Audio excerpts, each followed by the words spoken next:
Buenos días a todos. Hoy nos toca el tema cárnicos. Yo soy Wilfredo Flores, el profesor de principios, y vamos a hacer un recorrido por el alimento carne, su historia, cómo se obtiene, las características de consumo, etcétera, etcétera. Y vamos a terminar con el asunto de los, llamemos, pescados y mariscos. Eh, Partimos de que el alimento carne es el más antiguo de la humanidad, quizás fue la base del crecimiento o del dominio de los famosos Homo sapiens, porque los Homo sapiens aparecen en la Tierra hace 200.000 años y lógicamente ellos no tenían nada más que sus manos para cazar o capturar animales. Ahí la representación dice que tienen un pedazo de rama y una piedra, llamemos la pareja. Eh, el alimento carne comienza después a cazarse, llamemos animales ya en grupos, ¿verdad? Las tribus o los que comenzaron, el mundo comenzó a tratar de hacer familias o grupos y lógicamente cazaban en grupos. Entonces hay unas representaciones de cómo cazaban mamuts. Cuando el hombre logra llevar el fuego a las cavernas, es que comienza en verdad el consumo del arte culinario, si se quiere, de las carnes. La pregunta es, ¿cómo consumían las carnes antes del dominio del fuego? Posiblemente eran lógicamente crudas. ¿Cómo aprendió el hombre a consumir alimentos o carnes cocinadas? Posiblemente pasó después de un incendio forestal, en una parte que se quemó, encontró animales calcinados o animales chamuscados.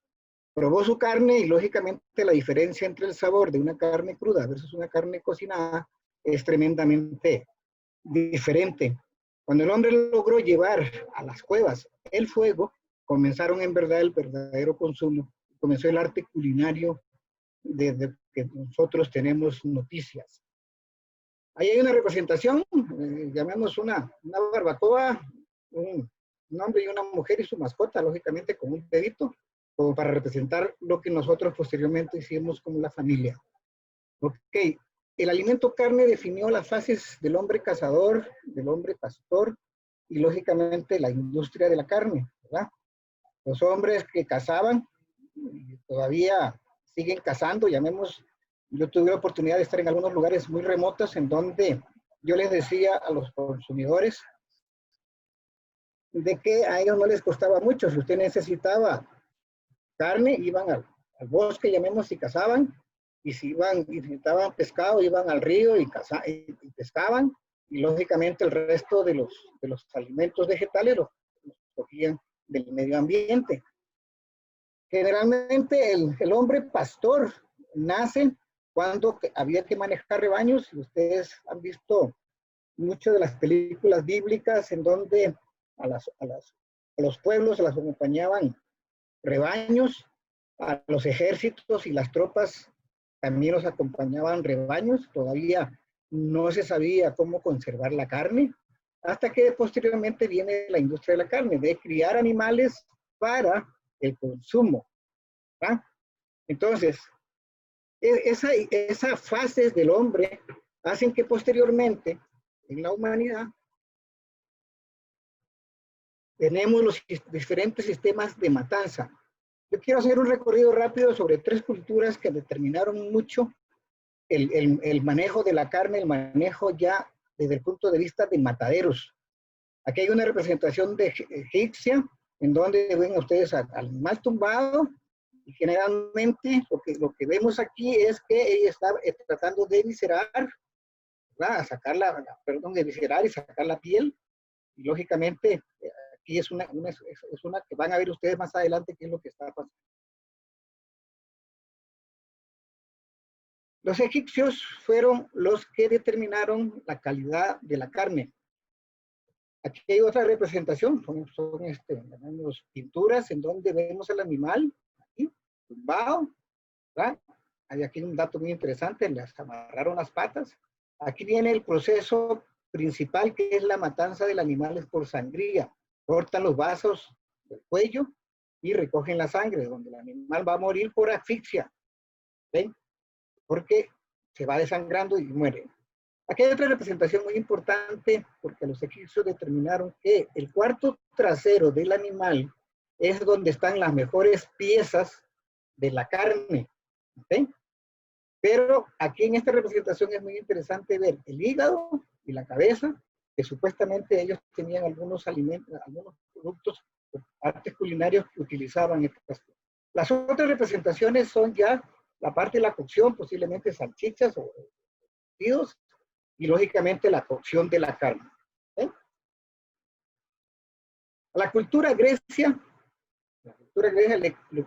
le tocó definir las características de la calidad de la carne. Ellos por primera vez determinan que los animales jóvenes dan una carne más suave, mejor textura, con mejor ternura, etcétera, etcétera. Aquí lo que está representando es otro de las operaciones de matanza, que es el aturdimiento. Anteriormente vimos la sangría. Es un golpe en la nuca, con la parte de atrás del hacha, y lógicamente hubo una especie de mazo que le dan. Ese es un aturdimiento mecánico que después lo van a ver ustedes en el video.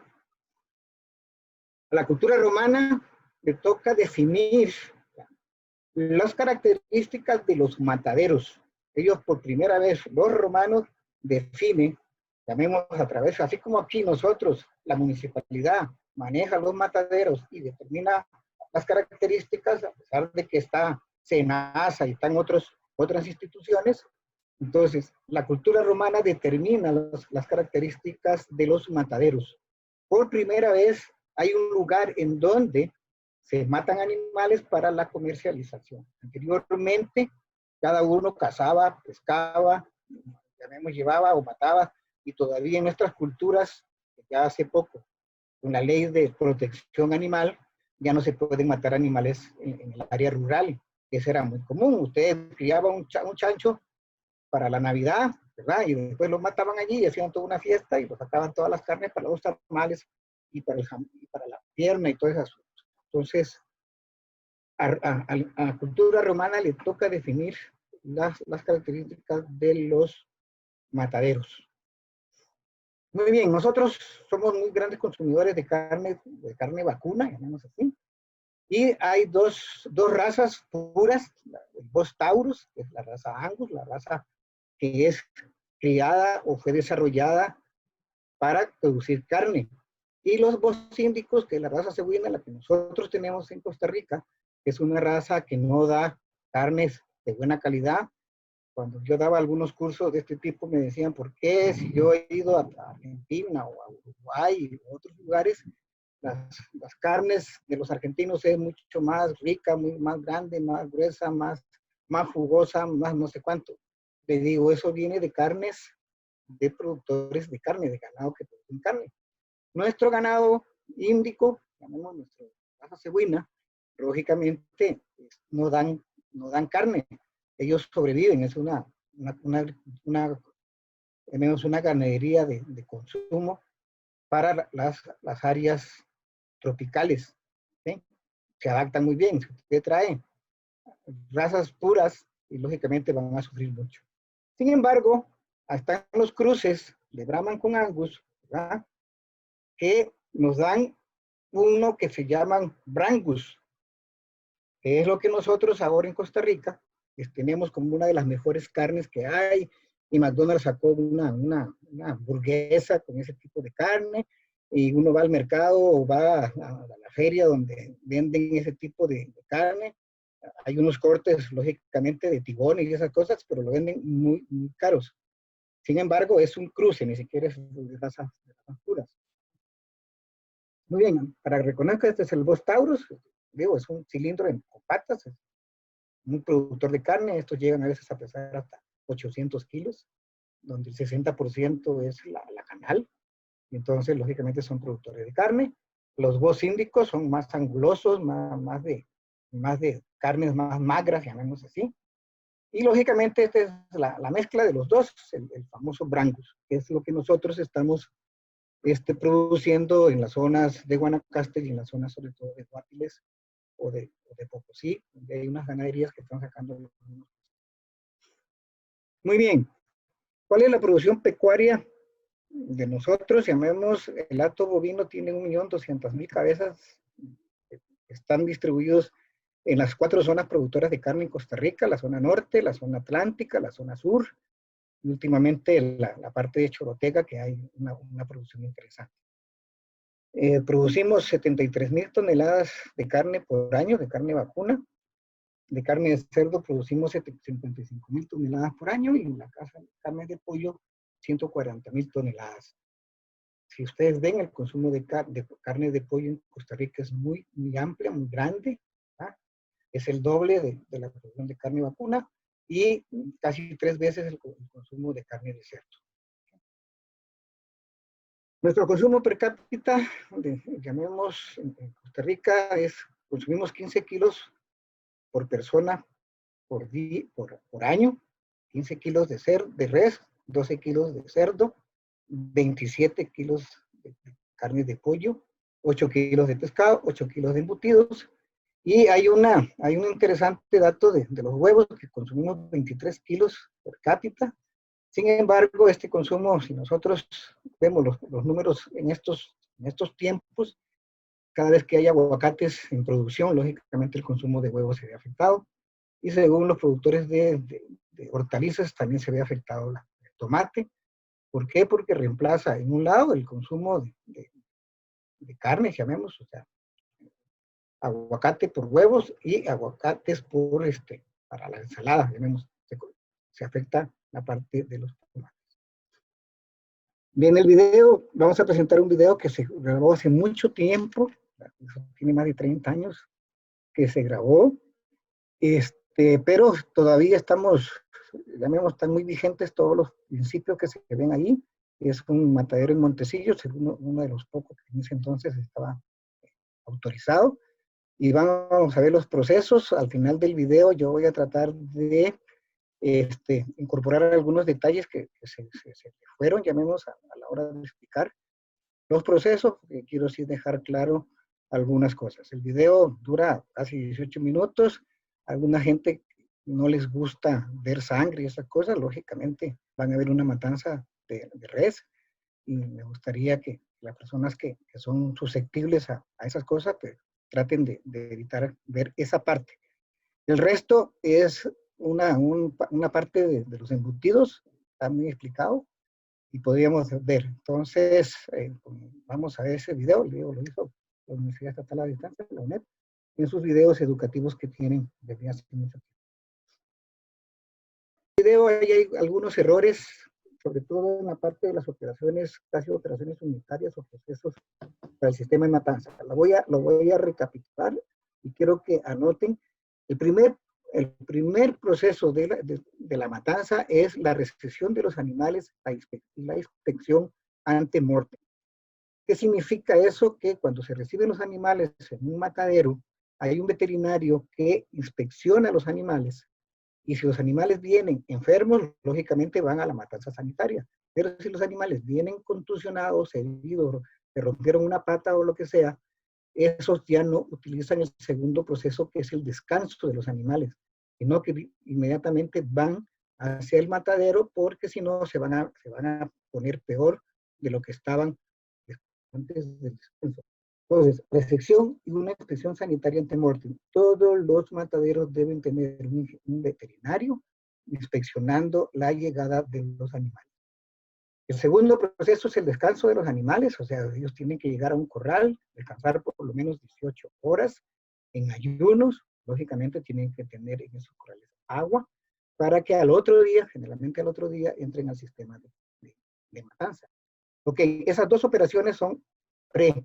Cuando entran al sistema de matanza, la primera operación es el aturdimiento, ¿verdad? Al animal se le puede aturdir o se le puede matar, ya sea con las escopetas de proyectil libre o escopetas con proyectil, que lo que hacen es lesionar el cerebro.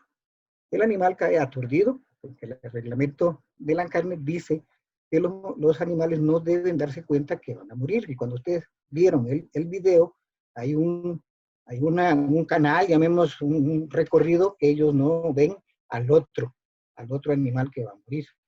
Muy bien, una vez que están aturdidos, caen ya a la nave de matanza, en donde con ganchos lo cuelgan y viene acuérdense que el animal está aturdido, no está muerto. Por lo tanto, viene la sangría, que es la figura que ustedes vieron cuando cortaron los vasos del cuello y llegaron hasta el corazón para que pueda desangrarse. Un proceso de sangría tiene que darse muy bien porque si no las carnes quedan embebidas en sangre y van a quedar con problemas de calidad y de alteración, y la vida útil de esas carnes son menores. Muy bien, ya tenemos nosotros el proceso de desangría, el animal murió y comienzan los procesos de, primero, de suello, ¿verdad? En los animales con cuero, como los vacunos, las cabras, las ovejas, se les quita el cuero, ¿verdad? Entonces viene, llamemos, el desuello, como se llama. Posteriormente viene el proceso de visceración. Quiero que vean, recuerden la figura de la cultura romana, en donde se ve exactamente lo que está haciendo el operario a la hora de retirar las vísceras, ¿verdad? Entonces, tenemos, en el caso de los cerdos, no hay sacadas de pellejo, sino sacadas en el caso de los cerdos, las cerdas o los pelos, y en el caso de las aves, las plumas, ¿verdad? Entonces, cada uno de ellos, los procesos, los dos, hay un proceso de calentamiento, de sumersión tenemos en agua caliente para aflojar tanto los pelos como las plumas. Y después viene el proceso de desplumado o el proceso de eliminar las cerdas. Una vez que tenemos nosotros el producto sin cuello, se quitan las patas, se le quita la cabeza y entonces tenemos la canal. La canal es un animal que está sin patas, sin cabezas, sin pellejo, sin vísceras, y entonces esa es la definición de canal. El último proceso sería el descuartizado, que significa partir a la mitad en medias canales o en cuartos, pero antes de ese proceso viene el proceso de inspección post-mortem. En todos los mataderos, y eso se lo explica muy bien en el video, alguien tiene que garantizar la calidad de la carne. Entonces, ahí hay inspectores o veterinarios que le ponen sellos para que tengan, es como el marchamos, llamemos, ya que ya pueden salir. Ahí en este video, que es muy antiguo, lógicamente, ellos pasan a unas cámaras grandes de mantenimiento a 18 grados por un día o 18 horas también, para después partirse en las canales o medias canales o cuartos de canal, para la repartición en las, ¿cómo se llama? En las carnicerías y eso. Eso cambió.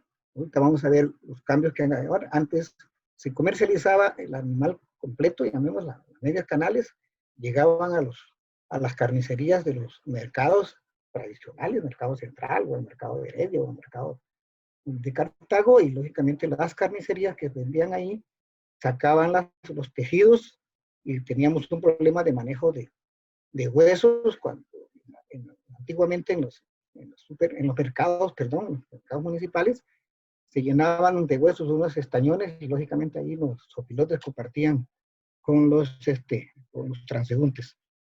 Muy bien, ¿qué sigue aquí? El proceso de deshuese y cortes de vacuno, ¿verdad?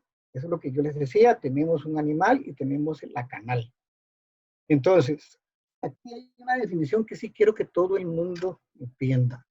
Hay un valor comercial y un valor carnicero de una canal. ¿Cuál es la diferencia entre el valor comercial y el valor carnicero? ¿Se acuerdan que yo comentaba de que los animales jóvenes son que tienen mejores carnes y que el cuarto trasero es el que tiene las mejores cortes, etcétera, etcétera? Eso de ahí es el valor carnicero, pero el valor comercial lo da el mercado. ¿Y por qué está influido el mercado?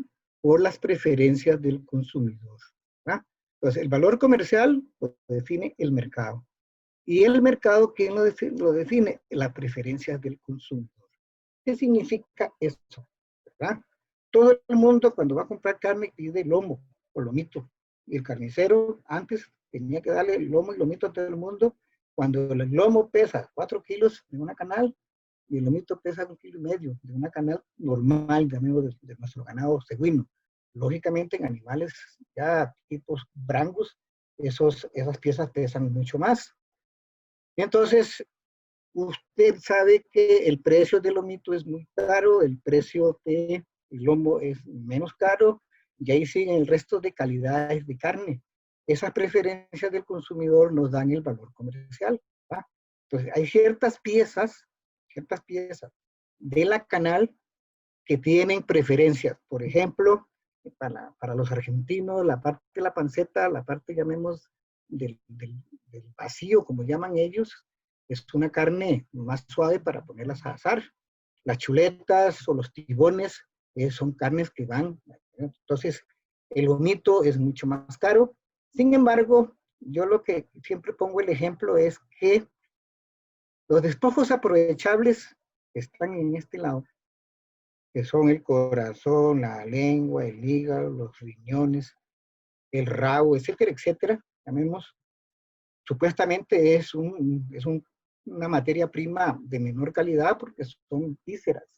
Sin embargo, hay una víscera, en el caso de Costa Rica, que vale mucho más que el kilo de carne, y esa es la lengua, ¿verdad? ¿Por qué? Porque nosotros, el consumidor de sodas y restaurantes, piden lengua en salsa. Quienes han ido de gira o han estado en otros lugares, la lengua en salsa, un gallo de lengua en salsa vale el doble de un gallo de pollo o un gallo de carne en salsa, no de lengua, ¿verdad? Eso hace que la gran demanda del mercado por el consumo de lenguas, lógicamente, se incremente. Uno pregunta en la carnicería, ¿cuánto cuesta el kilo de lengua? 6,000 pesos. ¿Cuánto cuesta el kilo llamemos, de posta de cuarto? 4,500. Entonces uno dice, no hay relación, pero ese es el consumidor. En el caso de otros lugares, como el caso de Perú, el corazón es una gran demanda porque hay un producto, o sea, un plato muy, muy costoso, que son los anticuchos, que en verdad se hacen con carne del corazón. Entonces, la demanda por corazones, en este caso, hay una gran. Entonces, el valor comercial lo determina justamente el mercado, ¿verdad? Si nosotros aquí preferimos el cuarto posterior o el cuarto anterior, llamemos en el caso de los asados, y es el cuarto anterior el que tiene algunos cortes que normalmente se ponen a la plancha y dan algunas características. Entonces, nuevamente, valor comercial lo determina el mercado y el mercado lo determina las preferencias del consumidor. El valor carnicero está debido a la calidad de la canal, ¿verdad? Y lógicamente a la composición y a la calidad de la carne. ¿Vamos? Eso es básico, pregunta de examen, como digo yo. Muy bien, ¿qué es una canal? La canal es un cuerpo de la res a la cual se le ha retirado durante su beneficio la cabeza, la piel, las manos, las patas y las vísceras. Y después cortamos a lo largo en forma vertical y tenemos medias canales, ¿verdad? Y si cortamos en forma horizontal, ¿sí? en este paso, tenemos los medias canales y tenemos el cuarto posterior y el cuarto anterior. Las mejores piezas están en el cuarto posterior. ¿Sí? Muy bien. Si nosotros vemos cuál es el componente de una canal de bovinos, y es canal de cualquier animal, ¿verdad? Tiene 3 tejidos. Si yo hago un corte horizontal, ¿verdad? Tengo el músculo, le pongo el ejemplo clásico que yo pongo es la chuleta, ¿verdad?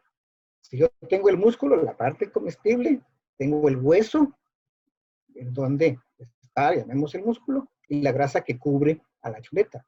Entonces, en corte vertical, los componentes de la canal son el músculo, el hueso y la grasa. Tejido óseo, tejido graso y tejido muscular.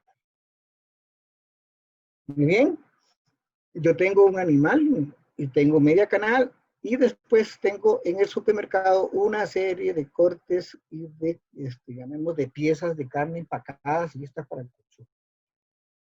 Muy bien, eso de pasar medias canales y canales a los sitios de distribución, a los mercados, a los mercados municipales y a las carnicerías y lógicamente a los supermercados. En mis tiempos yo evalué el manejo de las carnes en todos los supermercados, las cadenas de supermercados, y se nos pararon los pelos en la universidad y tuvimos que montar un curso o capacitaciones primero a los que manejaban la carne y después a los que vendían carne. Y las carnicerías actuales ahora, pues lógicamente ya no necesita ser un carnicero conocedor de un destace, porque ya no se destazan en las carnicerías, ¿verdad? Hasta hace unos 10 años posiblemente usted iba a las carnicerías del barrio y ahí usted veía una canal colgada y el carnicero te daba la pieza que usted pedía, ¿verdad? En los más tiempos más antiguos te vendían carne, pero te vendían hueso y grasa, ¿sí? Pues siempre decían, la vaca no solamente tiene carne, sino que tiene hueso y tiene. Ahora hay salas de deshuese en donde la canal ya no se distribuye porque se aprovechan todos los despojos. Yo tengo huesos en cantidades grandes en una sala de deshueso, tengo grasa, y yo puedo entonces hacer harinas de hueso y hacer mantecas o hacer productos a partir de la grasa. Entonces, en Costa Rica, Lina es una institución que forma carniceros y que tiene capacitación para carniceros. Ellos crearon un video de las cortes de carne en Costa Rica, que los invito a que lo vean. Es un poquito cansado, ya mismo dan muchos datos, y lo que quiero resaltar en este video es la palabra lomo, ¿verdad? Porque el lomo es el músculo donde está la chuleta para encontrar, y solamente está pegado a la columna vertebral, y son dos lomos, ¿verdad? Pero cuando ustedes escuchen el video, va a haber lomo de paleta, lomo de cuánto, hay varios lomos, y lamentablemente nuestra nomenclatura está permitiendo ese tipo de cosas. Un tiempo, en los tiempos hace algunos años, junto con Glenda Umaña, nosotros hicimos un programa de protección al consumidor enseñándoles qué era una chuleta y qué no es una chuleta, qué eran algunos cortes y qué no lo eran. Pero lógicamente los carniceros tienen que vender toda la carne. Ahora, la verdad es que ahora se venden piezas y ya no se vende tanto un animal entero, sino se venden piezas. Bueno, en todo caso, vean todo el proceso, lo que es un manejo de una sala de deshuese, todas las carnicerías grandes, todas las cadenas de supermercados, en el caso de por ejemplo, Walmart tiene un matadero también, y lógicamente una sala de hueso para que distribuye todas sus carnes a través de ellos mismos. En Costa Rica existe la Corporación Ganadera, ¿sí?, que es de fomento ganadero. Es como la Liga de la Caña, como la Liga del Café, o sea, el Café o Laica, en donde es una organización sin fines de lucro tipo Corbana y digamos, de ese tipo, en donde promocionan el consumo de la carne, y ellos han comenzado a sacar, llamemos, algunos folletos y dan capacitaciones para determinar. Debido a esto, es que en el caso de nosotros, en el caso particularmente de esta clase, estos cortes que ven ustedes ahí, están, llamemos, oficiales si se quiere, ¿verdad? Entonces, ustedes ven el lomo de paleta, por ejemplo. Yo digo que el lomo está aquí, el lomo ancho, punto, y el lomito está debajo. El lomito es uno de las piezas más suaves, llamemos así, porque es el músculo que sostiene el riñón y que casi no tiene movimiento, ¿verdad? Este del mónico no es un corte nacional, pero lógicamente Estados Unidos es el que más, y mucha gente pide el del mónico, que es la punta del lomo. El famoso del mónico es la punta del lomo, que tiene, el lomo comienza aquí y termina, llamemos aquí, en el cuello. Esta parte es el del mónico. El solomo y la mano de piedra, llamemos, que es el músculo que se ratona uno cuando está haciendo ejercicio, cuando en la tierra de uno estuviésemos viendo. Esa es la mano de piedra. Pejerrey, y tiene un montón de nombres en otros lugares. La vuelta del lomo está llamemos, sobre el músculo de la cadera. La costa de cuarto es el músculo en donde, llamemos, si nosotros queremos ubicarlos, en donde nos ponen las inyecciones, ¿okay? Y después viene, llamemos, el ratón y la bolita y los otros cortes, ¿verdad? Esta parte de la falda es la que se utiliza mucho en asados, lógicamente en carnes de alto valor organoléctrico. ¿Okay? Muy bien, esto normalmente en los exámenes yo lo que hago es poner esta figura y que ubiquen algunos cortes, pero lógicamente hay que ubicarnos que el lomo y el lomito están en la parte de esta parte posterior y que llamemos el resto de cacho de paleta, lomo de paleta, el dato es muy interesante porque te dicen dónde está, ¿verdad? Muy bien, en ese mismo folleto que hace Corfoga, ahí están las piezas. ¿Qué significan estos círculos de diferentes colores, llamemos así? ¿Okay? En donde que esto es, que es muy suave, o muy suave, o sea, y estos colores es que son para asar, o para freír, o para cocinar, ¿no? Entonces, esto es, lógicamente, la molida, es en fresco, usted puede muele, sin embargo, la bolita usted puede freír, en el caso del cacho de paleta, lo puede asar. Si usted fríe este cacho de paleta, lo que va a hacer es una suela, ¿verdad? Entonces, todas estas figuras, donde están los colores celestes, el corazón de paleta, y estos cachos de paleta son para casi hacer con vapor o cocido. El resto, lógicamente, lo podemos freír o lo podemos hacer algunos otros procesos. Muy bien, aquí están las figuras, el cacho de paleta, de la quinteña, de la pasta de paleta, la asesina, la mano de piedra, que todo el mundo lo conoce, el famoso lomo ancho, la bolita y el lomito. Normalmente en algunas carnicerías el lomo de paleta te lo venden como lomito, la punta de solomo final también te lo venden como lomito y lógicamente ahí también es. Aquí están el resto de cola de lomo, que es ahí bien arreglado. Esta parte te lo venden como si fuese el lomito, ¿verdad? El que no conoce. Y lógicamente la vuelta del lomo, que para mí es una de las partes de cortes mucho más suaves, que es el músculo que está pegado a la cadera. Muy bien, ahí tienen ustedes, si quieren ver los diferentes cortes, donde viene el sirloin y todos esos nombres que nosotros utilizamos muchas veces en carnicerías y que salen de algunas piezas como para que ustedes lo revisen con calma. Muy bien, uno de los segundos cortes, consumos de carne es el porcino, y ahí están lógicamente las principales piezas. La principal pieza es la pierna, tenemos la pierna sin huesos o la pierna como tal, y lógicamente mucha gente le venden piernas pequeñas, como dicen algunas señoras que van a comprar a la carnicería, y dicen, yo quiero una piernita porque somos pocos y me da una pierna pequeña, y lo que le dan es un brazo, ¿verdad? O sea, el brazo, o la parte, llamemos, las manos son las que te venden, y ahí están las piezas. Aquí está el lomo, el lomito, y lógicamente el costillar, pero el lomo y el lomito se convierten más, en el caso del cerdo, en las chuletas, es lo que más se vende. Usted compra posta de cerdo y vale igual que la chuleta.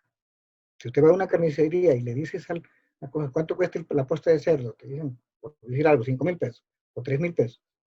¿Cuánto cuesta la chuleta? Vale igual. En la chuleta, usted está recibiendo grasa, hueso y carne.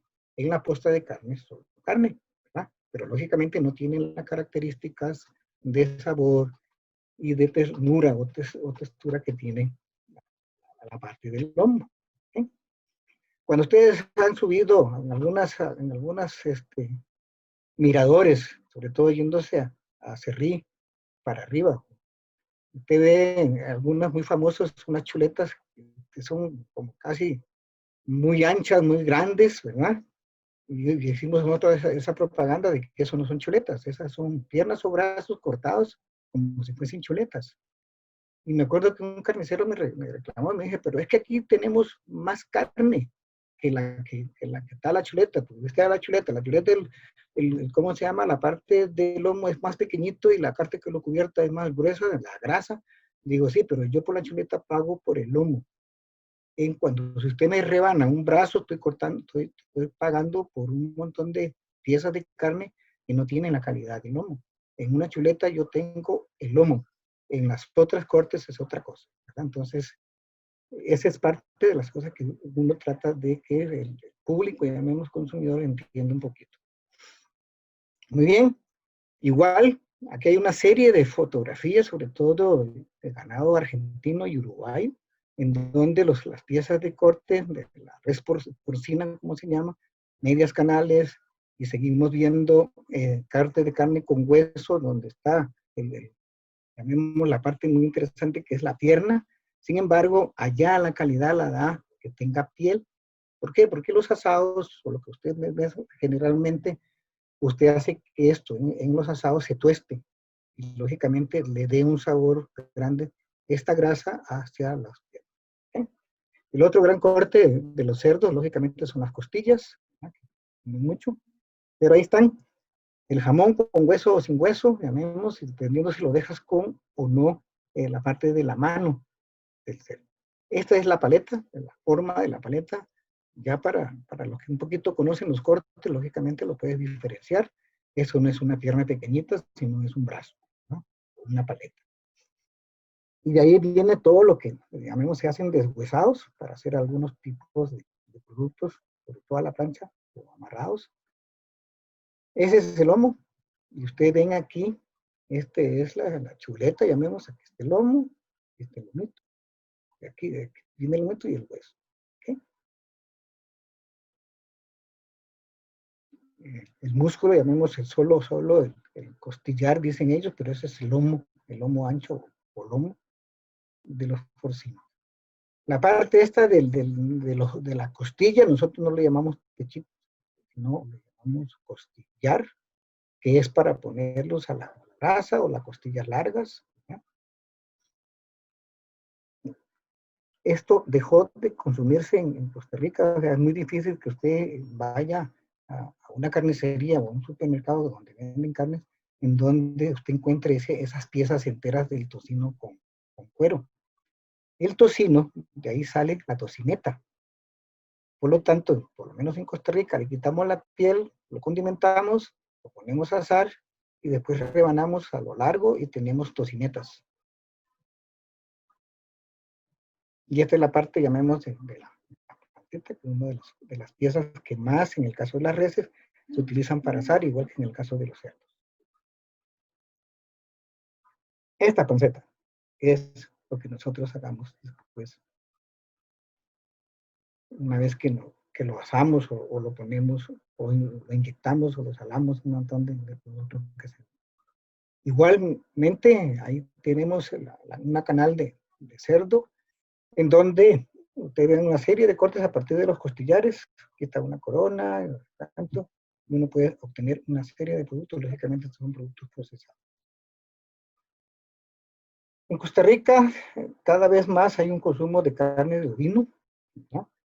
Sin embargo, no hay no hay mucho corte, llamemos así, ¿no? Tenemos la pierna que te la venden entera, que es la más cara. Usted va al automercado y vas y ves una pierna de cordero y te dicen vale 16,000 pesos el kilo con hueso y todo. ¿Sí? Y las chuletas que se venden. El resto entra como costillas y toda esta parte de la falda, el costillar y la paleta sí se vende como parte de una pierna y parte del pecho se venden como piezas casi enteras.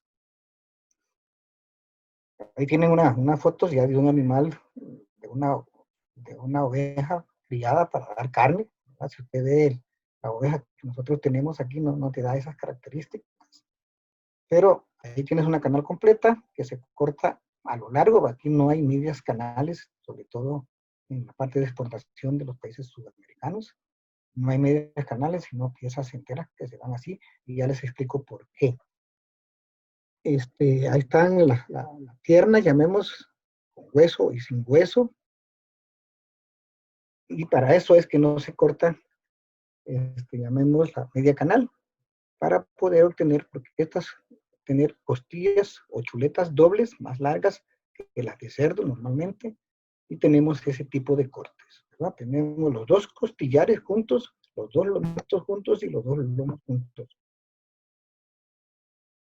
Y ya es la famosa chuleta que nosotros conocemos en el caso de un costillar con hueso. Y viene la otra, la famosa papa, que es el mismo costillar que nosotros consumimos. Esto es muy demandado en las culturas que consumen ovejas. Nuevamente el brazo, y terminamos con la parte de los ovinos. Venimos a uno de los consumos más grandes de carne de pollo, ¿verdad? Costa Rica fue y es autosuficiencia en producción de pollo, más bien importamos pollo. El 53% de la producción nacional está a manos de un productor hace unos 10 años, Pipasa, menos así. Sin embargo, Pipasa se vendió y ahora hay otros llamemos actores trabajando en la carne de pollo. A veces usted ve una promoción en los supermercados de vender precios, pollos enteros y muslos y esas cosas, es porque viene importado y lógicamente la importación es mucho más barata. Los animales en 40 días o 60 días de edad tienen un peso vivo de 2.6 kilos y llegamos a 3. Los pollos para el fin de año son famosos, si se quiere. Nada más los dejas en unos 60 días y no 4 meses y tienes un producto mucho de mejor calidad. Ese video de matanza, a mí me pidieron hacer ¿cómo se llama? La guía, llamemos así. Cuando me pidieron el de pollos y yo hablé de los cortes de pollo verdaderos, no me lo permitieron porque en Costa Rica solo hay 3 cortes o 4 cortes de un pollo, ¿verdad? La pechuga que se va con todo el espinazo y el pescuezo, llamemos así, el cuello, y esa es la pechuga, pero aquí se vende, se corta el pollo en 2, como con medias canales, y los muslos que también van con toda la parte de atrás, los muslos de ala, que son los que tienen mayor precio. Si usted pregunta cuánto cuesta un kilo de ala, es mucho más caro, y la pregunta es ¿por qué? Valor comercial. Aquí están los famosos muslitos que se venden mucho en muchos restaurantes, y hay una gran demanda por estos muslos de ala, ¿verdad? Y a veces cuando tenemos, llamemos, la separación de la pierna, o sea, de lo que llamamos nosotros muslos enteros, separamos la pierna y nos quedan las piezas que se llaman, en Costa Rica le llaman trozos, o entrepiernas, o la parte de la cadera, llamamos del pollo. Entonces tenemos pechuga, los muslos enteros, y separamos los muslos solos y los trozos. Y después los muslitos de ala. Y las dos puntas de la ala, nos queda los wings, también es una gran demanda en las alas para todos los restaurantes que venden, llamemos ese tipo de comidas asadas o horneadas. Muy bien, la carne de pollo es una de las más magras y más versátiles a la hora de cocinarlo. Tiene muchas alternativas para cocinar pollo. La pechuga es la parte del pollo que menor índice de grasa tiene, solo llega alrededor del 1%. Y aquí viene, no tiene el título, pero vamos a hablar, estos son los animales de abasto, o sea, los animales que en diferentes países del mundo tienen matadero y tienen reglamento para matarlos y todo lo demás. Entonces, quiero hacer un rápido recorrido. Nosotros consumimos ganado vacuno, ganado porcino, aves y un poco de ovejas, ¿verdad? También consumimos un poco de conejos y casi dejé de contar, ¿verdad? En cambio, llamemos en toda Europa, caballos y equinos criados para comerlos. En Costa Rica hay un matadero de equinos, sabemos que cumplen con las normas, pero normalmente cuando uno ve un caballo, un medio esquelético, un medio, ese es salchichón, ¿verdad? Entonces, eso es porque algunos caballos se matan en las fincas y lógicamente lo venden en las carnicerías. En Costa Rica hay un matadero permitido para la matanza de equinos en general. Es caballos y equinos, ¿verdad? No equipos, equinos. Estamos hablando ahí de los otros, mulas, burros, etcétera, etcétera. Los búfalos, que son animales de abasto, en Filipinas, en África, en Europa, en Costa Rica, hay un nuevo mercado, llamemos, para la carne de búfalo. Uno de los congresos que tuvimos el año pasado, estaban vendiendo carne de búfalo y hay una demanda un poco para la carne, sobre todo hechas hamburguesas. Casi las piezas no son muy vendidas, llamemos, pero sí las partes de carnes molidas a partir de búfalo. En Costa Rica tenemos un mercado para eso. El otro es en el Oriente Medio, todo el mundo consume camellos, llamemos, entonces hay un matadero para camellos. En el caso de los países andinos, perdón, están, llamemos, los, los, las llamas y las alpacas, ¿no? En los países nórdicos, en Europa y en Estados Unidos, el reno se convierte en un animal de abasto. Los gansos en Europa, los pavos en todo el mundo, nosotros consumimos pavos, pero no por nuestras costumbres, es costumbres importadas. El Día de Acción de Gracias por los estadounidenses y en Navidad por todos los otros, llamemos migrantes de otros países que consumen pavos en Navidad. Entonces, hay un consumo de pavo muy alto en Costa Rica, pero por el Día de Acción de Gracias y por los otros consumos. Patos en Asia y en América, palomas en todos los países. Nosotros aquí no tenemos costumbre de conseguir pichones, como le llaman, ¿verdad? Los codornices también en todos los países, el conejo en todos los países. Y ahora vemos rápidamente, yo quiero que enfoquen esto. Crecimiento o rendimiento en canal. ¿Qué significa el rendimiento en canal? Yo tengo un peso vivo del animal y tengo un peso de la canal, ¿verdad? Sin pellejo, sin cabeza, sin patas, sin vísceras. Entonces, de un becerro, llamemos, de un animal pequeño, los rendimientos son bajos, tenemos un 50% de carne, ¿okay? Máximo un animal bien alimentado, llamemos recién destetado, si se quiere, va a pesar 53% la canal. En los novillos son los que mayor te dan, es el 60% del peso de la canal. Los toros están en 55, 56, las vacas 54. Y lógicamente en el caso de los cerdos, el 80% es canal. Aquí hay que entender dos cosas, ¿verdad? En el caso de los cerdos, ahí, llamemos, se mantiene el pellejo y la grasa. ¿Okay? En el caso de los vacunos, usted quita el pellejo y también elimina, llamemos, el exceso de grasa. En los cerdos, el criollo, lógicamente, no da. Las razas de cerdos mejorado llegan hasta el 80% de la canal. Aquí le han quitado las vísceras, la cabeza y las patas, ¿verdad? En algunos casos, en este dato, está el peso de las patas.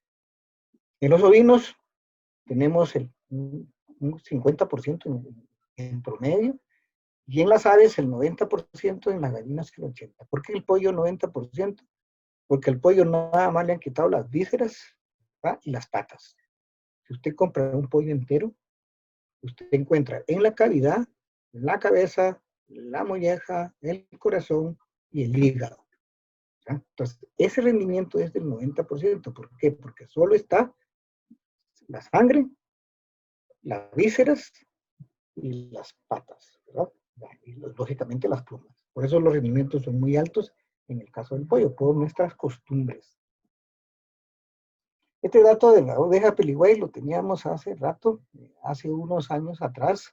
La oveja peligüey vino a todo Centroamérica a cumplir una misión de tener carne barata, llamemos así, sobre todo en Nicaragua y en Honduras, en donde la Escuela Centroamericana de Ganadería tenía, llamemos, un hato muy grande de oveja peligüey, ahora es la UTN, que hicimos algunos procesos de rendimiento. Lógicamente, esta oveja, igual que en el caso de los vacunos, los equinos, vienen a soportar mejores las condiciones del clima tropical, ¿verdad? Las ovejas dan buen rendimiento en climas muy frescas, si se quiere, pero en esta oveja es más de zonas áridas, sobre todo en Nicaragua. Esta es una evaluación, llamemos, de Nicaragua, en donde la canal apenas llega al 45%, ¿no? no el 50 que tenemos nosotros. Muy bien, veamos la calidad organoléptica de la carne, lógicamente, y aquí hay un dato que quiero que lo anoten, lo tengan claro. ¿Qué determina el color de la carne? Lo determinan dos pigmentos. El pigmento de la mioglobina, el pigmento de la carne, y el pigmento de la sangre, la hemoglobina. Ambos son rojos. Entonces, esa presencia de la mioglobina y la hemoglobina determinan que la carne sea más clara o más oscura, ¿verdad? Por eso hablan de carnes blancas y carnes oscuras. Pues ese color es el que nos da esa característica.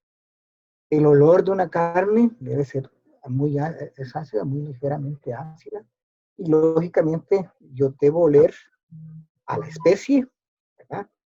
Y el olor está influenciado mucho por la edad del animal, ¿verdad? Cuando un animal es más viejo, el olor es más intenso, ¿verdad? O sea, un vacuno huele a vacuno, pero conforme es un toro, la carne es más fuerte el olor.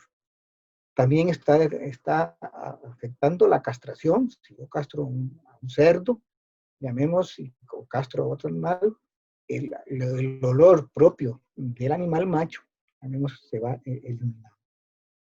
El sabor es típico de cada especie, ¿verdad? ¿Y por qué está influenciado? Por la alimentación. ¿Sí? Cuando la harina de pescado era barata y traíamos grandes cantidades de harina de pescado, los pollos sabían a pescado, ¿verdad?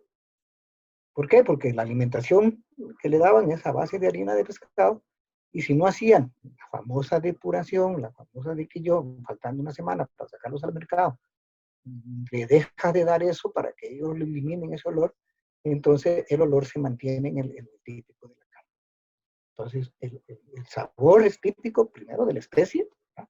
Y segundo, está influenciado por la alimentación que le das. Es una alimentación, llamemos, como los aves de corral, por ejemplo, en Costa Rica. Dicen aves de corral, pero en verdad le dan una alimentación balanceada. Alimento balanceado o no, o alimentos que se las buscan. Por eso la diferencia entre animales de corral y animales de granja, para definir dos términos. La textura de la carne es la principal, llamemos, factor de calidad.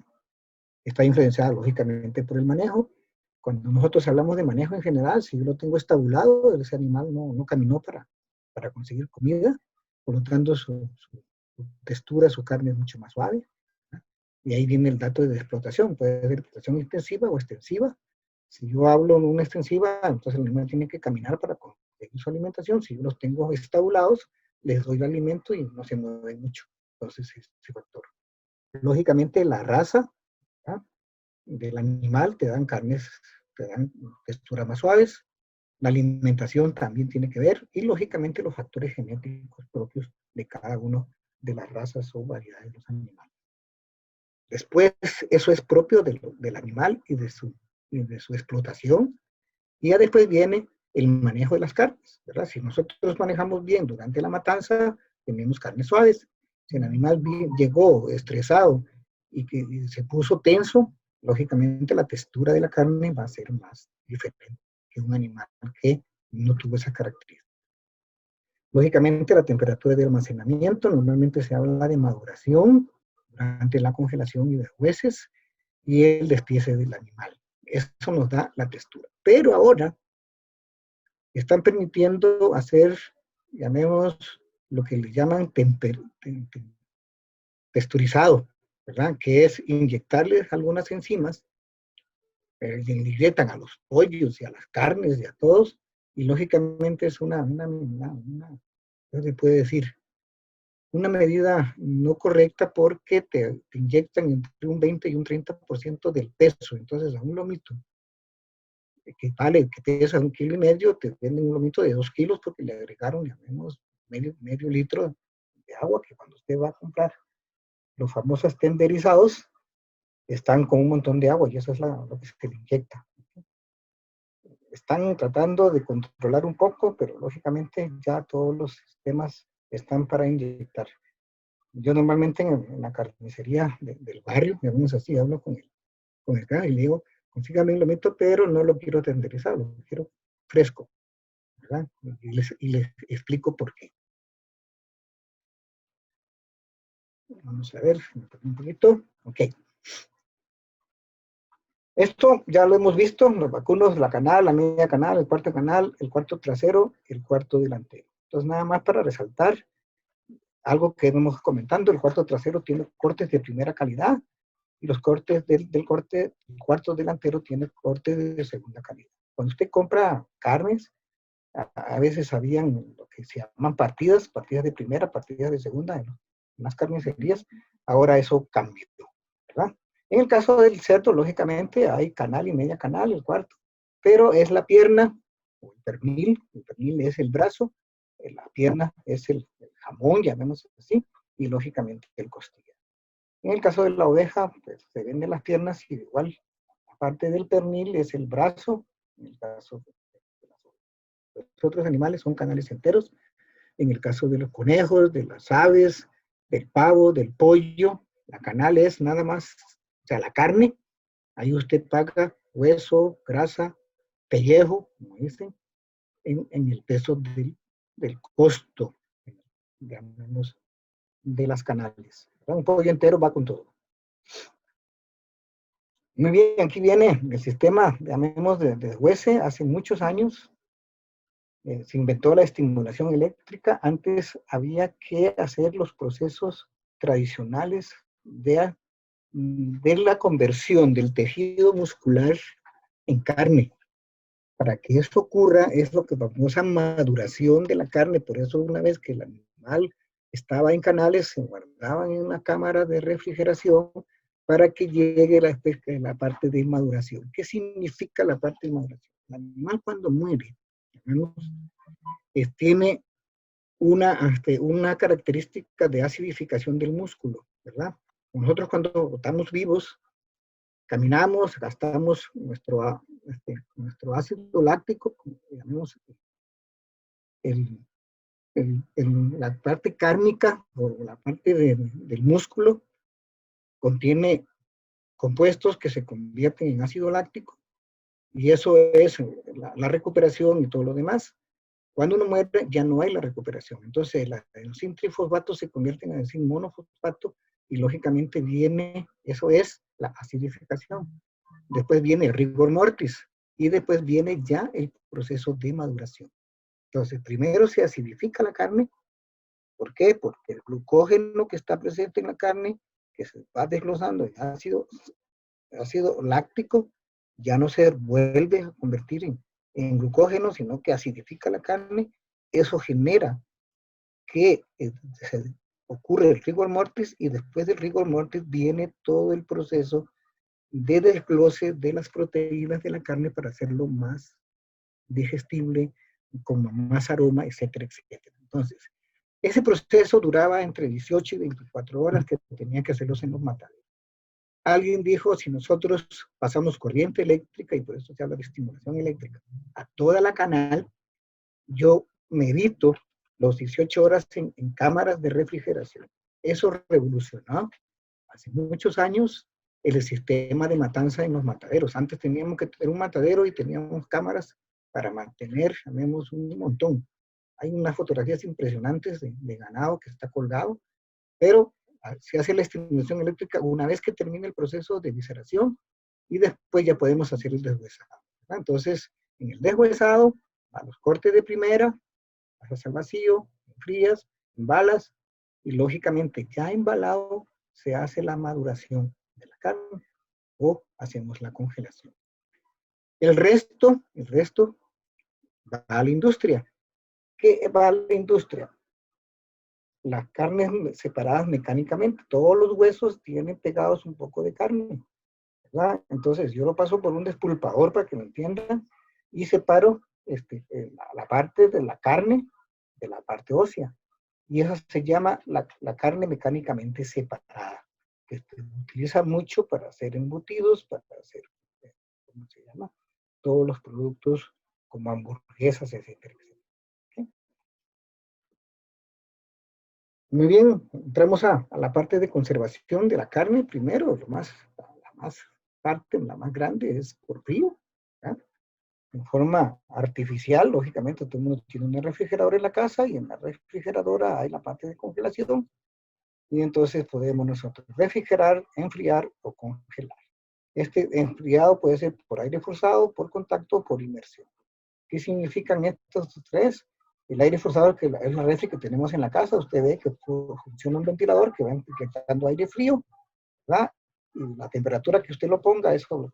En el contacto es que yo pongo la carne en contacto con una superficie fría y se congela. ¿Okay? Y después el otro es por inmersión en líquidos criogénicos, ¿okay? Que es para congelar rápidamente. Es inmersión. ¿Qué es esta inmersión? Yo creo que todo el mundo conoce una salmuera, ¿verdad? Agua más sal. El punto de fusión del agua se baja a -5. Yo sumerjo la carne ahí y casi la puedo congelar. Ese es un secreto para los que tomamos cervecita, llamemos agua con sal, y ahí pongo las cervezas, pero no agua, sino hielo con sal, y pongo y hasta se pueden congelar. Entonces, ese es uno de los cuentos. Muy bien. Las técnicas de salazón y curado. ¿Qué significa curado y qué significa salar? ¿Verdad? Salar es un proceso osmótico de quitarle agua a la carne, ¿verdad? Y en la mezcla entre sal y carne es un salado seco. El nombre, voy a hacerles una historia, el nombre del tío Sam al gobierno de los Estados Unidos tiene mucho que ver con este proceso de salado vía seca. En las guerras de 1800, Sam Wilson proveía de carne salada al ejército, ¿verdad? En barriles de madera o de roble, y entregaba las carnes al ejército. A eso se le conocía como la carne del tío Sam, ¿verdad? ¿Por qué? Porque entregaba carne con sal, salada, tenemos casi es una vía húmeda. En un estañón usted pone sal más carne, al final va a haber una sanguaza que se mantiene ahí y que conserva y le da ciertos aromas y sabores diferentes. ¿Okay? Entonces tengo la vía seca y la... Ese término de la carne del tío Sam, con el tiempo le dijeron el tío Sam al ejército de los Estados Unidos. Y posteriormente se le pasó ese nombre de tío Sam al gobierno de los Estados Unidos. Pero el origen es en la famosa carne salada de Sam Wilson, que llamaban. Entonces, el salado seco significa sal más la carne. Vía seca, ¿qué significa? Vía seca, la troto y la dejo encima de tal manera que las aguas que salen por ósmosis drenan. ¿Okay? Ese es un secado osmótico. La vía húmeda es que yo tengo una salmuera y sumerjo ahí y después hago un apilamiento, ¿verdad? Para hacer los procesos tradicionales de carnes en las culturas antiguas. ¿Okay? El tasajo, el charqui, el biltong, diferentes culturas. Estados Unidos el tasajo, el charqui en la zona sur, llamemos los incas, y el biltong es las culturas nórdicas o de Europa. ¿Okay? Ese es un secado osmótico. Yo puedo salar muy húmedo con salmuera, con ese, y tengo aquí otra metodología, ¿verdad? Yo busco una salmuera y la salmuera la inyecto directamente en la carne o lo sumerjo dentro de una salmuera, ¿ok? Y entonces, una vez que ya tengo inyectado o tengo sumergido, después tengo secado por aire y tengo esos productos que estamos hablando nosotros de carne seca salada, ¿verdad? La carne seca que en las culturas, sobre todo en Nicaragua, donde ponen, llamemos, esa carne con sal encima de los fogones, ¿va? Esa es otra de las alternativas de que es casi secado por humo, no por aire, sino por el humo. Lo ponen debajo de las ¿cómo se llama? De los fuegos en general, ¿verdad? Entonces, salado seco, sal más producto. Salado húmedo, agua, produjo una salmuera y yo lo inyecto. Hace muchos años, estando yo en el Ecuador, no inventé, sino de que de una vez nosotros preparábamos una salmuera le agregábamos los condimentos, la sal de cura, el sabor a humo, ¿ah? Y lo inyectábamos a los jamones, a esas cosas. Entonces usted lo ponía después en un horno y esa carne salía ahumada, curada y salada si querías. Entonces, este proceso lo hago yo en casa. Cuando compro una mano de piedra, la preparo, la hacemos, no tanto salmuera, sino agua más sal, al nivel que se requiera. Diluyo los condimentos ahí, diluyo sal de cura y diluyo, eh, ¿cómo se llama? El sabor a humo. Se venden, en el supermercado te encuentra sabores a humo.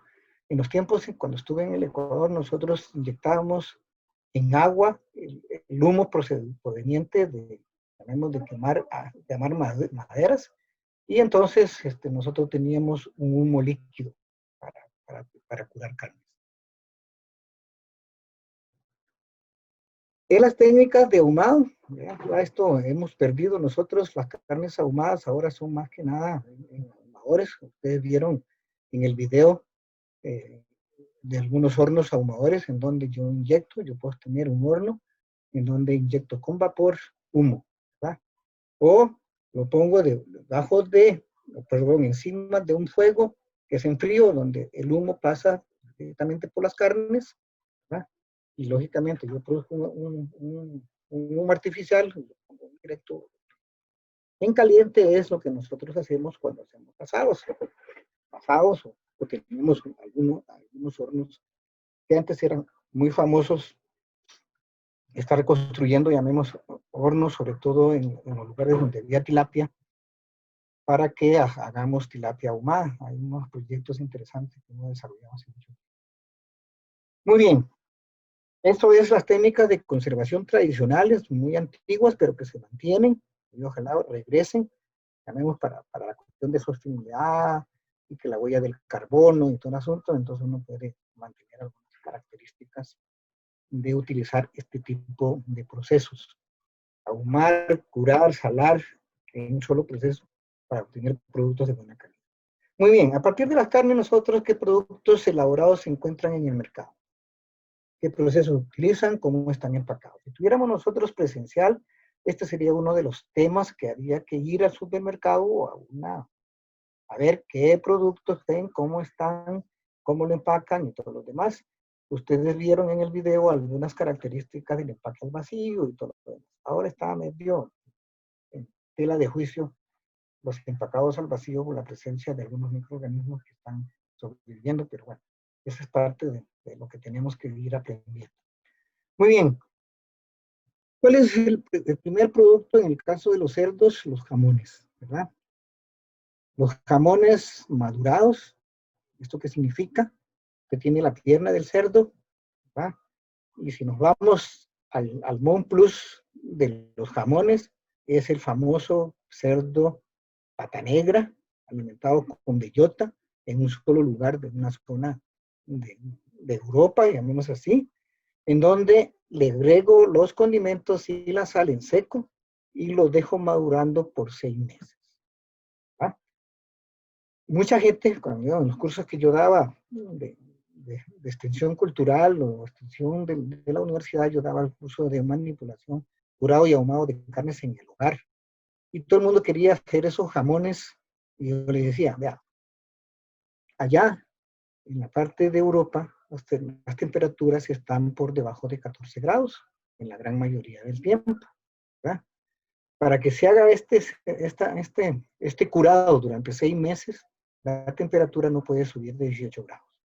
Si no, se va a podrir, se va a llenar de gusanos o todo lo demás. O le comenzamos a agregar, llamemos antibióticos, que eso no es. Entonces, con un señor, ¿qué hizo él? El cuarto de la empleada lo cerramos, le pusimos, le llamemos aislantes, y mantuvimos una temperatura de 18 grados, entre 16 y 18. Y ahí él maduró los jamones. Lógicamente no tenía el cerdo de pata negra, ni tampoco los alimentaba con bellota, pero sí tenía un proceso con cerdos criollos muy interesante, ¿no? Los otros, los semi-madurados, ¿no? Esos son los que usted ve, llamemos en los supermercados finos, en Costa Rica, Donde usted ve jamones, Virginia, California, en donde te rebanan, lógicamente vale como 22,000 pesos el kilo. Y yo a veces llego y digo, rebáneme tres rebanadas de esas que pueden estar llegando a pesar 50, 100 gramos, y con eso me voy a comer uno de estos. Pero eso es semi-madurado. ¿Eso qué significa? Que al final hay un proceso de cocción para lograr, llamemos el proceso. El otro proceso son los jamones cocidos, donde las piezas formuladas con ingredientes se elevan el rendimiento. Que tengo yo trozo de cerdo, carne de cerdo, ¿verdad? Le agrego agua, le agrego proteína texturizada de soya, lo prenso, le agrego condimentos, le agrego la sal de curry y todo, lo prenso y lo cocino. Pero de 100 kilos de carne saco 130 de jamón. Entonces, esos jamones prensados, jamones ahumados que usted ve, rebanaditos, empacados al vacío, lógicamente de jamón solo tienen el nombre porque las carnes no salen de las piezas de las piernas, sino de otros lugares. Pasamos al otro gran consumo, que son los embutidos, ¿verdad? Que es un producto elaborado a partir de carne de cualquier carne. Yo puedo hacer embutidos de pescado, puedo hacer embutidos de conejo, hemos hecho embutidos de iguanas, más grasa, más, llamemos, condimentos y fundas. Por eso dice que es un producto elaborado a partir de la carne y la grasa de animales de abasto sacrificados en matadero, es para la definición legal. O sea, mataderos autorizados, picada y condimentada, introducidas en fundas autorizadas. Esto tenía algún truco, porque los famosos, tenemos morcillas, que tradicionalmente hacían la gente, una vez que mataban cerdos, se agarraban la sangre y cocinaban todas las vísceras y después hacían las morcillas. Lógicamente no eran mataderos autorizados, ¿verdad? Entonces, esta era parte de la definición que querían separarla en esos tiempos. Ahora, lógicamente, ya está prohibido matar en las fincas o en el área rural los animales, porque eso es, lógicamente, atentar contra la salud de los consumidores. Muy bien, este es un proceso que quiero que entiendan y lo tengan muy claro. Hay una clasificación de embutidos. Hay embutidos escaldados, que son los más comunes, los que nosotros conocemos, las salchichas, el salchichón, la mortadela, la jamonada, y todos esas líneas, que son cocinados antes de consumirse. O sea, dentro del proceso de elaboración está la cocción. ¿Okay?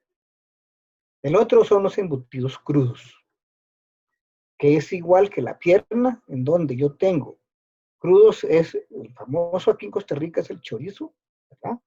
Que requiere cocinarse para consumirlo. ¿Okay? Entonces, esto es carnes, trozos de carne, grasa, condimentos, y lo metemos en una tripa y lógicamente yo lo tengo que poner a cocinar antes de consumir. Estos ya vienen listos para el consumo. Existe este producto que el salami, verdadero salami, es un producto curado. Es una mezcla de carnes con condimentos que se dejan madurar, igual que el jamón. El verdadero salami no es cocinado. El problema es que en todas nuestras latitudes, esto no solamente es Costa Rica, sino todo el trópico, llamemos así, en donde hay que cocinarlo porque si no se van a alterar, ¿verdad? Entonces, embutidos crudos, la misma mezcla que tiene el chorizo puede tener el salami. Lo que pasa es que el salami hay que madurarlo, se cocina por sus propios jugos, hay proceso enzimático de degradación de las proteínas, que al final de 6 meses o de 4 meses usted consume. Pero en Costa Rica el que lo venden, el que se vende en el mercado, usted compra salami y eso es cocinado, ¿verdad? Entonces, chorizo. El otro, escaldados y crudos, todo el mundo lo entiende, todo el mundo lo encuentra. Los cocinados es que la carne, antes de hacerse embutido, se cocina. ¿Okay? Con la sangre hacemos morcillas, con el hígado hacemos paté, y con los despojos del cerdo hago yo el famoso queso y chancho. Muy poco hay en el mercado esto. Pero cocino la sangre junto con los ingredientes, y que tengo la morcilla, cocino el hígado, le agrego ingredientes, y tengo paté, cocino una cabeza de cerdo completo, después los descarno, ahí hay pellejos, hay grasa, hay carne, ¿verdad? Los mezclo, le pongo condimentos y lo pongo en una tripa. Todavía yo soy un consumidor de este tipo de producto y lógicamente lo encuentro en algunas carnicerías porque todavía hay embutidoras que logran hacer esto. Entonces, escaldados que se cocinan durante el proceso de elaboración, los crudos necesitan cocinarse para el consumo y los cocinados, las carnes que se hacen, la mezcla, se cocinan antes de hacer el embutido. ¿Vamos? Entonces, la definición, mezcla de carnes, grasa, condimentos y aditivos formando una masa a la cual se somete en una tripa. ¿De cuáles embutidos consumimos? Nosotros somos grandes consumidores. Ustedes vieron el consumo per cápita, ¿verdad? Casi muy parecido al de pescado y muy parecido también al de cerdo. En todo caso, nosotros consumimos entre 8 y 10 kilos per cápita. ¿En dónde está el 50% del consumo de los embutidos que comemos? En el salchichón, la mortadela y la salchicha. Les doy un dato.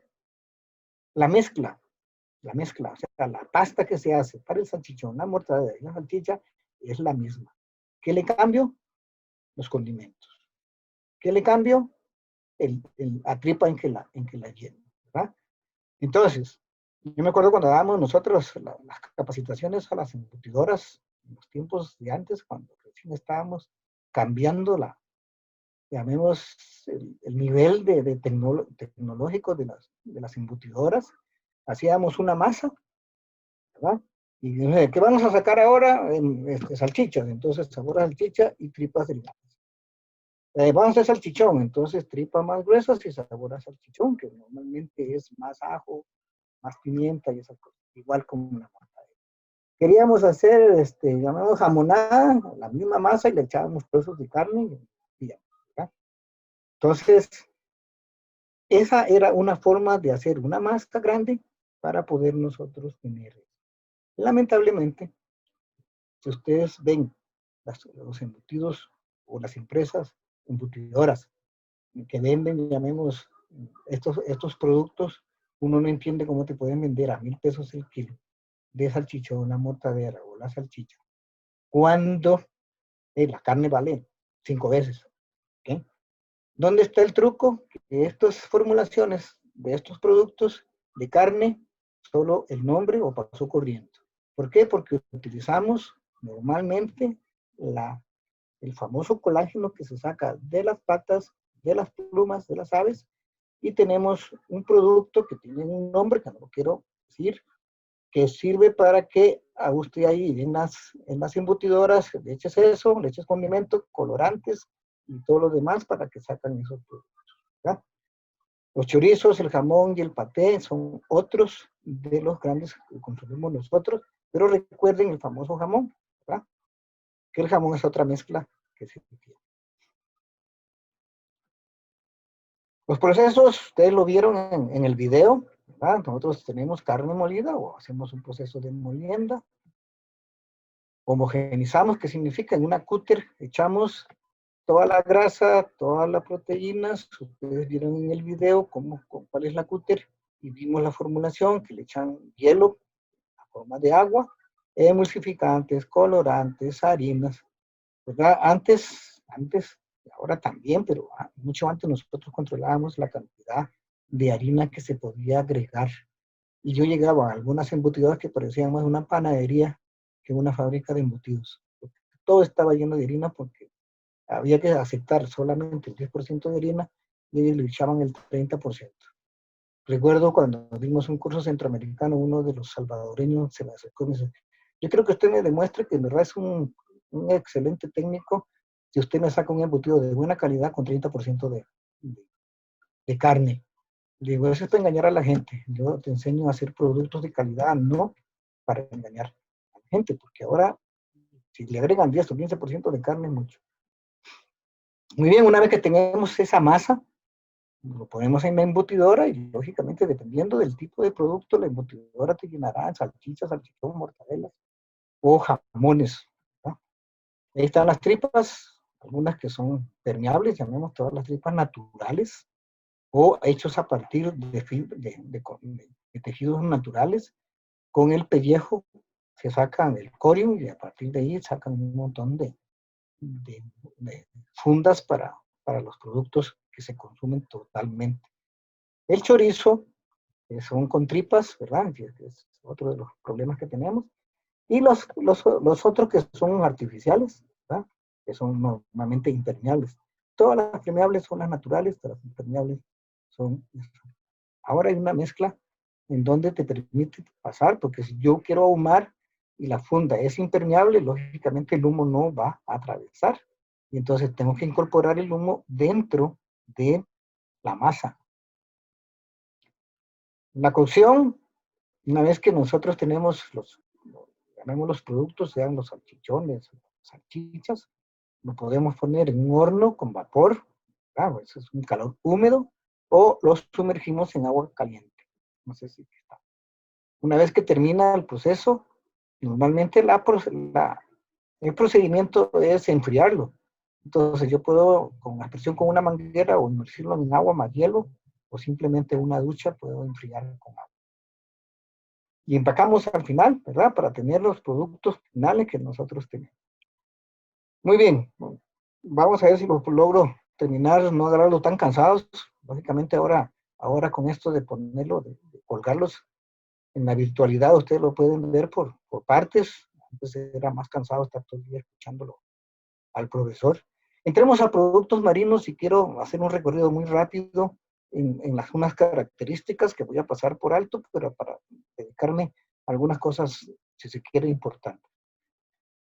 Hay peces marinos, lógicamente, atunes, sardinas, el pargo y todo lo que nosotros encontramos en mercados. Hay peces de agua dulce, en el caso de Costa Rica, truchas y tilapias. El salmón no es nuestro, ¿verdad? Viene, consumimos, pero viene de afuera.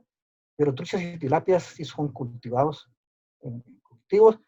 Y acuérdense que esto es más pesca deportiva, más turístico, más de tener una llamemos, una piscina o un lago, un pequeño de poza, con truchas o con tilapias, dependiendo de la temperatura que usted quiera ver. Le dan un anzuelito, usted los pesca, los dejan de hambre, lógicamente, para que y te cobran por cada uno de ellos fritos o te lo llevas, ¿verdad? Esa es parte de la parte turística que se tiene. Nosotros tenemos un consumo muy grande de camarones, sobre todo, camarones cultivados o camarones de mar. Los cangrejos o las jaivas es una producción que hay, pero que no es muy grande. Y la langosta, que hace muchos años dejó de llegar y quedan las langostas de roca. Antes había una migración, era una actividad muy grande. La gente de Limón, la costa migraba desde el norte del Golfo de México hasta el sur, y lógicamente con las famosas nazas se pescaban langostas. Yo estuve en un proyecto en Limón, en donde sacaban, llamemos, una tonelada de langostas, porque era nada más en la migración, aprovechaban solo la parte de la cola y la cabeza se botaba. En la cabeza, lo que yo le llamo los cuernos, o sea, donde están las antenas, es una parte gruesa, donde hay un producto, o sea, hay carne. Nosotros estuvimos haciendo unas pruebas con la famosa planta móvil que teníamos, haciendo envasados de cómo se llama, de la famosa,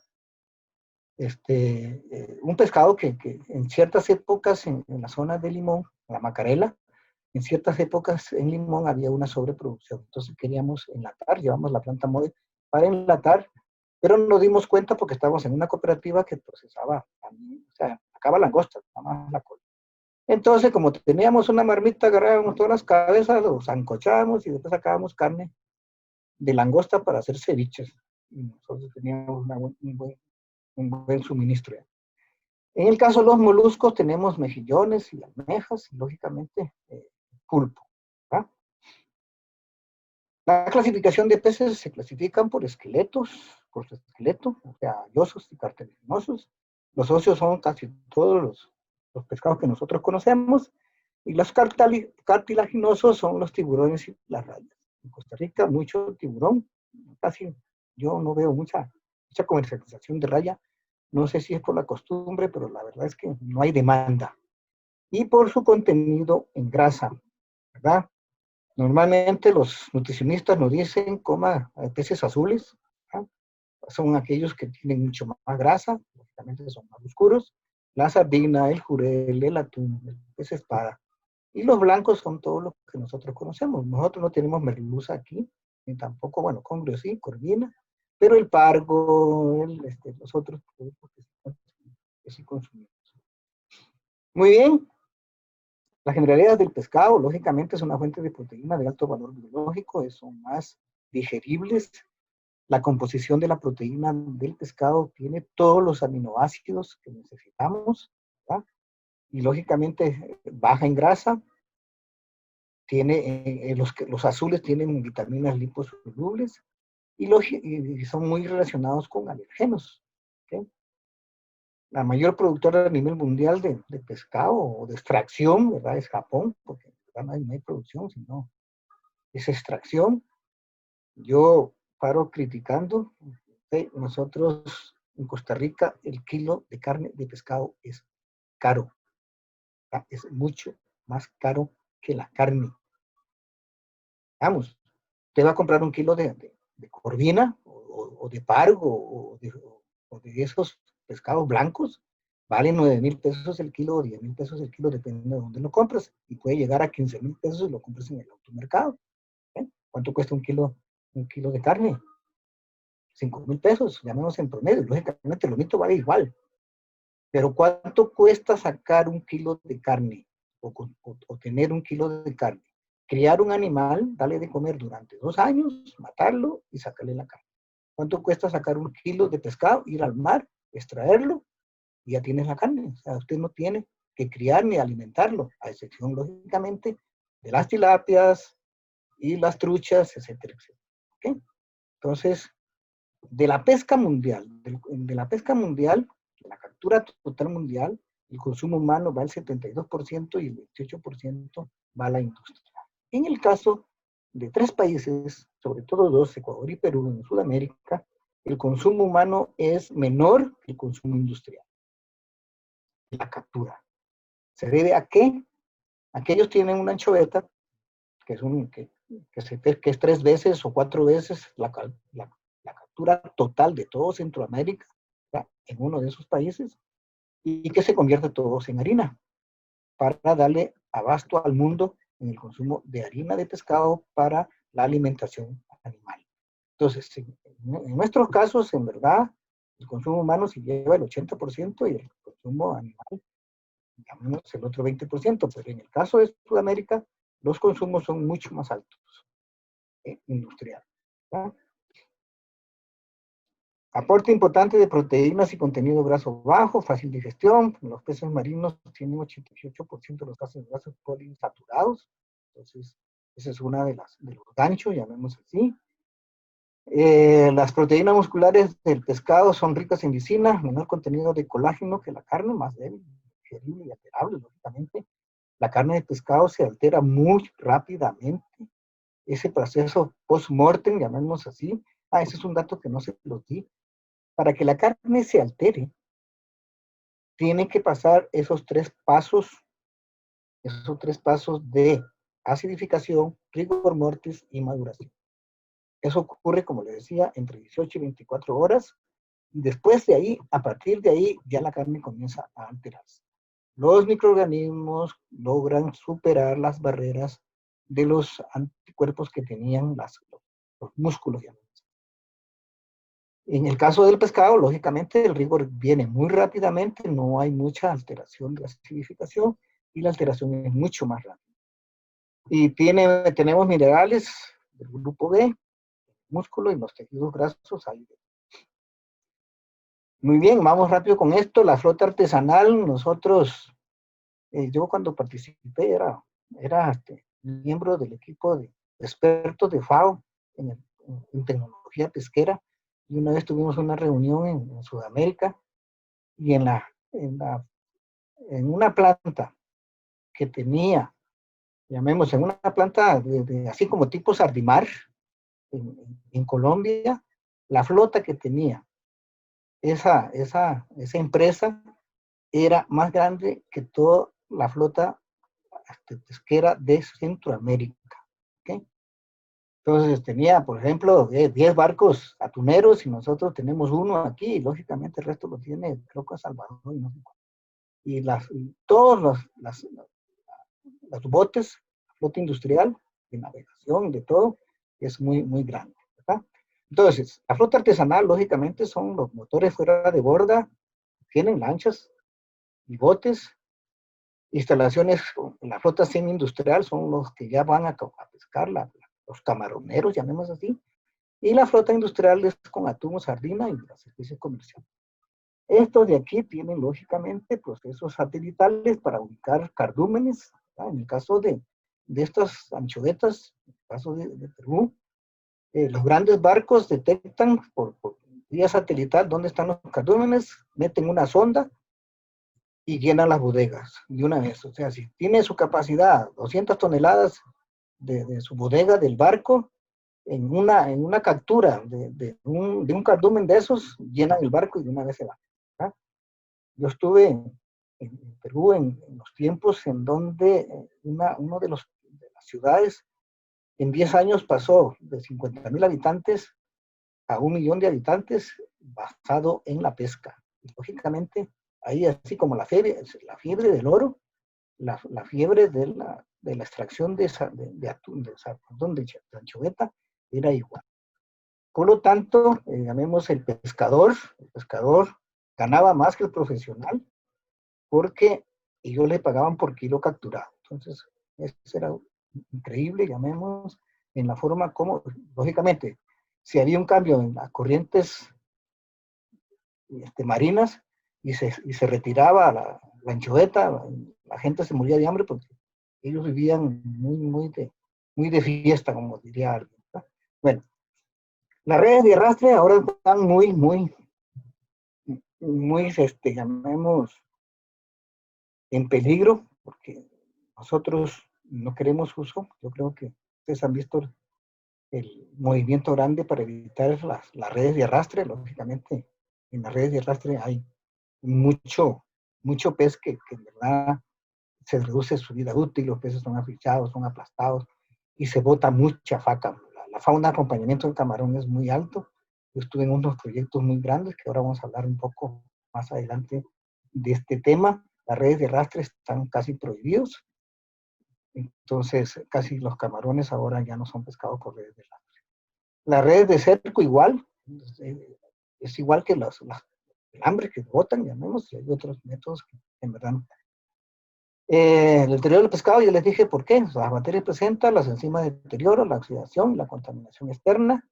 Y ahí pueden ver algunas características de calidad. Cuando usted ve un pez entero en una pescadería, lo primero que tienes que ver es que la piel y los ojos estén brillantes, con cierto brillo todavía, las escamas tienen que estar adheridas, la superficie más o menos lustrosa. Si las escamas se salen fácilmente, el pescado es muy viejo.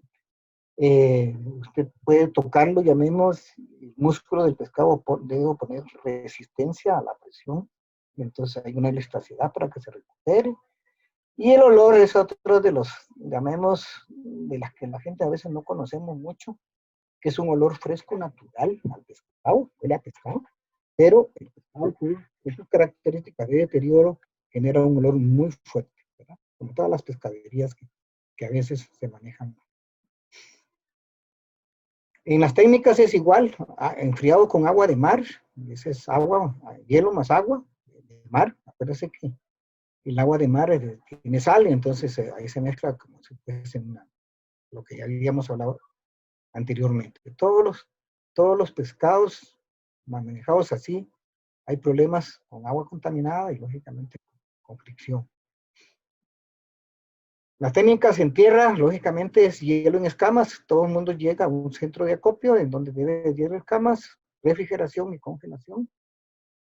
Y podemos nosotros durar en refrigeración de 2 a 3 días, a 2 a 3 semanas, o días, dependiendo los métodos de conservación. Forma de consumo, cómo consumimos, y lógicamente si nos vamos a la parte, hay mucho enlatado, atún y sardina. La sardina no es de nosotros, el atún tampoco es de nosotros. Aquí hay fábricas que están en San José de atunes, compramos atún en maquetas, o sea, congelado, y llenamos latitas y lo hacemos, entonces no necesitamos tener la planta al lado del mar, llamemos, porque antes sí, los barcos atuneros llegaban con los atunes, se hacían todo el proceso que vamos a ver ahorita. Entonces consumimos fresco, congelados, secos, ¿verdad? No es una costumbre nuestra. Secos, salados, solo para Semana Santa, un poco de bacalao. De bacalao no tiene nada, son todos los pescados de la fauna de acompañamiento del camarón la que se ponen a secar y nos venden bacalao. El bacalao es una especie que solo está en Noruega, así, pero obtuvo el nombre de todos los enlatados y las conservas, ¿verdad? Ceviche es uno de los métodos de conservación más tradicionales en el caso de las carnes de pescado. En la comercialización nosotros consumimos pescado entero y eviscerado, sin tracto digestivo ni agallas, en algunos casos sin cabeza, lógicamente descamados, filetes, chuletas y trozos y croquetas. Al igual que la carne, en el pescado usted va a las pescaderías y siempre te dirán corvina de altura, corvina de bajura, corvina agria, corvina, un montón de nombres de corvina, y de corvina no tienen nada, ¿ah? Y pargo y esas cosas. Había una ley, un procedimiento con Copesca de que se vende mucho tiburón, y había una norma de poner el nombre del tipo de pescado, de la carne del pescado. Al principio lo cumplieron y poco a poco lo han ido eliminando. Pero los trozos y las croquetas son los que nosotros más tratamos de consumir. Digamos, esto es lo que yo quiero explicarles, ¿verdad? En los proyectos grandes, Japón y todos los países, nos preocupaba lo que se llamaba FACA. ¿Qué tal la palabra FACA? Fauna de acompañamiento del camarón, ¿verdad? Usted arrastra y ahí viene de todo, ¿verdad? Entonces, esa carne de pescado o pescados no con interés comercial, llamemos, uno podría conseguir con esos separadores, igual que en el caso de los huesos, yo puedo separar la carne de pescado de las espinas, ¿verdad? Entonces, yo tengo una masa, esa masa está llena de grasa, ¿verdad? ¿Y dónde está el sabor a pescado? De la grasa. Entonces, si yo tengo un músculo del pescado, en el cual yo lo comienzo a lavar, entonces elimino el olor y el sabor a pescado. ¿Y qué obtengo? Un producto, una masa. Veamos rápidamente los procesos. Tengo pesco, por arrastre o por lo que sea. Después les cuento una anécdota que nosotros hicimos un proyecto. Hay un descabezado viscerado, lógicamente, no se van enteros. Pues se me fue. Entonces, obtengo con un despulpador la pulpa, ¿ah? Lavo la pulpa, prenso la pulpa para quitar el exceso de agua, agrego crioprotectores y formo bloques, así como el atún que viene congelado en bloques. Yo tengo una pulpa de pescado, cual por método de lavado he eliminado la grasa, y con la grasa estoy eliminando el sabor y olor a pescado. Yo tengo, lógicamente, un producto, aquí se perdieron algunos datos, pero bueno, ese es el surimi. Yo a partir de ahí tengo una masa y puedo hacer langostas, puedo hacer camarones, puedo hacer figuritas, le pongo colores, le pongo sabores, y eso es lo que te venden mucho, sobre todo como carne de cangrejo, pues queso de cangrejo, eso es surimi, ¿verdad? El atún, cocinamos primero, ¿verdad? Y después separamos los trozos y los lomos para sacar los productos que se consumen. Entonces, hay una remoción de la piel y la cavidad estomacal, lo cocinamos todo y después separamos. Yo pongo esto porque nosotros hace muchos años, cuando los comedores escolares recibían sardinas, atún y sardina. La sardina en Costa Rica, en el Golfo de Nicoya, se desapareció y había que reemplazar. Proyecto con Jacdeva y el CITA, pusimos la primera planta de tilapia enlatada del mundo. Era interesante el proyecto porque las tilapias se criaban en Limón, en las fincas que tenía en Río Blanco, Jacdeva, se trasladaban a Turrialba, en donde teníamos la planta móvil trabajando, y después instalamos una planta, y sacamos este producto que se repartió en los comedores escolares. ¿Dónde estaba el reto tecnológico para el CITA? De que el hueso, o sea, las espinas de la tilapia sean comestibles. O sea, el proceso térmico, el proceso de escaldado y de cocción final tenía que ablandar la espina para lograr el consumo de estos tilapias como si fueran.